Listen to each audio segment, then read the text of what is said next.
Temperaturat e larta krijojnë vështirësi për shumë qytetarë e të rrezikuar janë sidomos grupet e caktuar që kanë probleme me shëndetin. Ekspozimi në diell duhet të jetë i kujdesshëm edhe vetëm gjatë orës së paraditës. Doktor Visar Juniku, gastroenterolog, tha se prej orës 11 deri në orën 17 duhet të reduktohet ekspozimi në diell.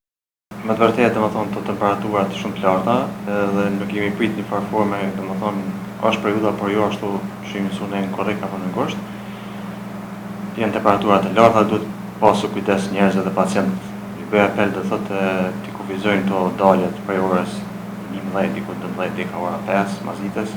Duhet edhe sa i përket veshjeve, duhet veshje të lehta, ashtu me përmbajtje lino apo pambuku, të vendos kapel, të vendosin syze, sidomos e bëj apel moshave të shtyra, fëmijëve, po edhe ashtu edhe grave shtatzana. Doktor Juniku shtoi se duhet të ketë kujdes edhe me ushqime, si dhe të konsumohet sa më shumë ujë dhe lëngje që nuk janë të gazuara. Të konsumojnë ushqime të lehta, jo kalorike, jo të ndryshme, të shmangin pijeve të shoqërosura, ato alkoolike, pijeve energjike, ata me smundje sidomos kronike që janë me smundje kardiovaskulare, smundje pulmonare, smundje renale me veshka, me diabet, hipertension, duhet pasur shumë kujdes, domethënë lëvizjet.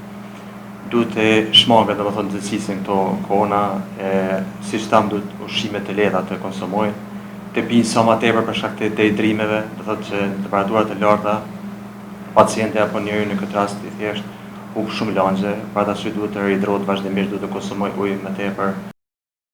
Juniku shtoi se me rritjen e temperaturave ka filluar edhe frekuentimi i spitalit nga pacientë të cilët kërkojnë trajtim shëndetësor dhe kanë probleme me diabet dhe sëmundje kronike. Kujtojmë se së fundmi edhe nga Instituti Kombëtar i Shëndetësisë Publike në Kosovë kanë apeluar për kujdes ndaj temperaturave të larta dhe nxehtësisë e cila ka kapluar vendin tonë këto ditë.